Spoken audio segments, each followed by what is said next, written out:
आजकल मलेशिया में एक स्कैम चल रहा है जी, एजेंट हजरात की तरफ से। वो कह रहे हैं जी, जैसे ही बंदा आपका पकड़ा जाता है, अल्लाह ना करे किसी को इमिग्रेशन अगर पकड़ लेती है, उसके घर वाले कॉन्टैक्ट करते हैं, यार दोस्त कॉन्टैक्ट करते हैं उस एजेंट से जिससे आपने उस बंदे की आपने रजिस्ट्रेशन कराई है या रीहायरिंग कराई है। आप एजेंट से बात करते हैं, उससे कहते हैं यार हमारा दोस्त या हमारा भाई या हमारा इस तरह रिश्तेदार ये पकड़ा गया, इसका क्या प्रोसेस है। अब एजेंट कहेगा कि ठीक है आप रुक जाए, पहले कहेगा 1-2 दिन रुक जाए, वो रुक जाओगे, या उसके बाद पहली गोली दे देगा, वो कहेगा कि आप 10-15 दिन रुक रहे हैं, आपके बंदे की जमानत हो जाएगी, आपका बंदा बाहर आ जाएगा। भाई जैसे ही 10-15 दिन गुजर जाएंगे फिर आपको गोली देगा, बस 15 को दिन और गुजर जाए आपका बंदा वापस आ जाएगा।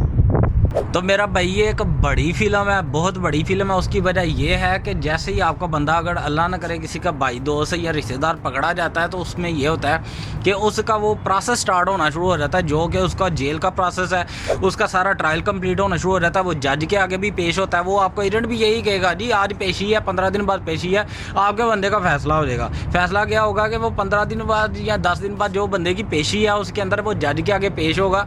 उसके सारे डॉक्यूमेंटेशन वहाँ पर आएंगी कि ये बंदा ऐसे इनलीगल था, यहाँ से आया था, यहाँ से आया था, ये इसका प्रोसेस है, काम करते हुए पकड़ा गया या काम करते हुए नहीं पकड़ा हुआ है। जो उसकी प्रोसेस है उसका 1 महीना समथिंग जी, 1 महीना समथिंग के अंदर अंदर उसका सारा रिकॉर्ड कंप्लीट हो जाएगा।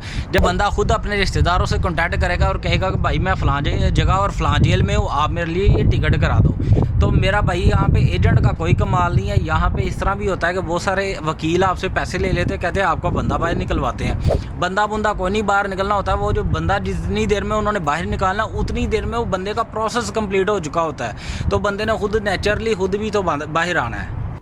मगर इस चीज़ में इस आड़ में आके आपसे एजेंट पैसे भी ले लेता, कहता जी बंदा 15 दिनों बाद बाहर आ जाएगा।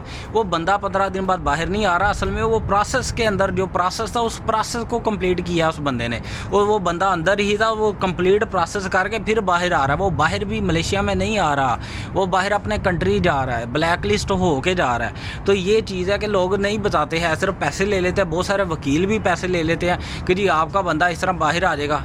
बहुत सारे वकील और बहुत सारे एजेंट इस बात के पैसे ले रहे हैं लोगों से कि जी आपका बंदा बाहर आ जाएगा, इतने दिनों में बाहर आ जाएगा, यहाँ पे नहीं तो पाकिस्तान चल जाएगा या इंडिया चल जाएगा या बांग्लादेश चला जाएगा।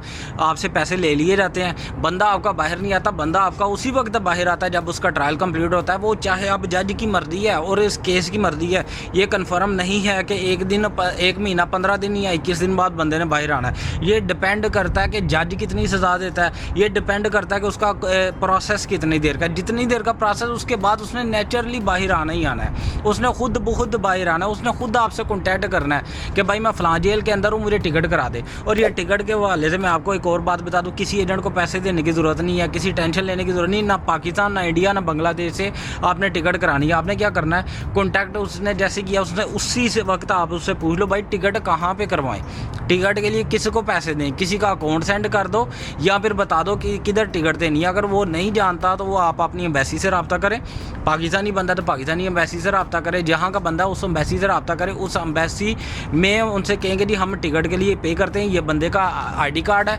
यानी कि ये बंदे का पासपोर्ट नंबर है और ये बंदा फ़लाँ जेल के अंदर है, ये इस वक्त पकड़ा गया था, ये फ़लाँ जगह पे इस वक्त मौजूद है, ये हम इसकी टिकट के लिए पे करते हैं आपको, तो हमें बता दें वो प्रोसेस है। आपकी जो एम्बेसी आपके साथ तामन करेगी वहाँ पे आपको धोखा होने के चांसेस नहीं है। मगर वो यहाँ पे मैंने देखा है, बड़े बड़े ऐसे लोगों को देखा है कि उनके भाइया अंदर जेलों में सड़े हैं, उन्होंने एजेंटों को पैसे भी दिए हुए हैं, एजेंट पैसे खा गए हैं जनाब। वो भाई उनका एजेंट जेल में ही है और एजेंट साहब पैसे खा गए, कहता है यार मेरा फलाना मसला बन गया सी, इतने उत्थे थे इंज थे। फिल्में हैं भाई, ड्रामे हैं, टीटो पार्टियाँ और क्या है।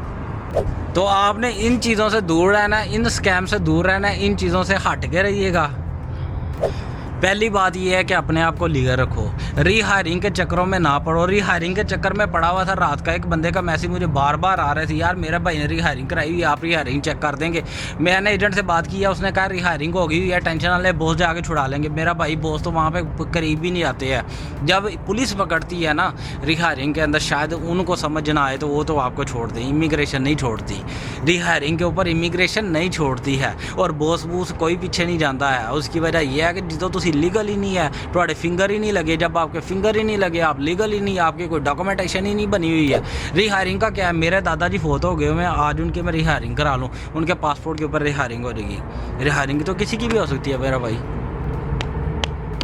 वो बंदा जो कभी मलेशिया नहीं आया, वो बंदा जो अभी पैदा ही नहीं हुआ, उसका फेक यानी कि आप पासपोर्ट नंबर लगा दो, रिहायरिंग हो जाएगी। रिहायरिंग का क्या है मेरा भाई?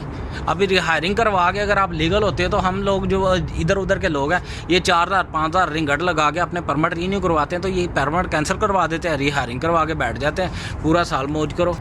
अब उस बंदे को मैं कई दफ़ा समझा चुका हूँ, भाई तेरे भाई की रिहायरिंग हुई थी, वो रिहायरिंग की बेस के ऊपर बाहर नहीं आ सकता। वो मुझे कह रहा है यार एजेंट तो ये कह रहा था, वो कह रहा था, हमने एजेंट को इतने पैसे दिए थे। मैंने कहा भाई ये रिहायरिंग का प्रोसेस भी फ्री होता है, ये कैंसलेशन भी फ्री होती है। अब ये है कि रिहायरिंग का कोई वक़्त नहीं है कि आपकी ये अथॉरिटी नहीं है कि आपका भाई बाहर आ सके। जब ये रिहायरिंग का मामला चला था ना, तब भी मैंने कह दिया था भाई ये रिहायरिंग के चक्करों में मत पड़िएगा, अपना पैसा बचाइएगा, मगर लोगों ने सुनी ही नहीं। तो ये थी छोटी सी वीडियो, छोटी सी इन्फॉर्मेशन मेरे नए कैमरे से। ये कैमरा मैंने ऑलरेडी उसके लिए ड्रोन के लिए इस्तेमाल करता हूँ, तो वो मेरा ड्रोन बॉक्स है, तो ऑलरेडी नीचे पड़ा हुआ है, क्योंकि मैंने ड्रोन चलाने की कोशिश की थी यहाँ पे, तो यहाँ पे ऑलरेडी हवा बड़ी तेज़ है, तो फिर किसी और दिन चलाऊँगा। तो ये थी वीडियो, ये थी इन्फॉर्मेशन, ये बातें आपको बतानी थी। वीडियो अच्छी लगी है तो लाइक कीजिएगा, दूसरों के साथ शेयर कीजिएगा, मेरे चैनल को भी सब्सक्राइब कीजिएगा, और साथ एक घंटी का बटन होता है, घंटा नहीं घंटी छोटी सी, उसको भी क्लिक कर दीजिएगा। उसका बेनिफिट ये होता है जैसे मैं वीडियो अपलोड करता हूँ आपको नोटिफिकेशन मिल जाता है, आपको इन्फॉर्मेशन मिल जाती है, और दूसरों के साथ भी शेयर कीजिएगा। अपना बहुत सारा ख्याल रखिएगा, दुआओं में याद रखिएगा। अस्सलाम वालेकुम।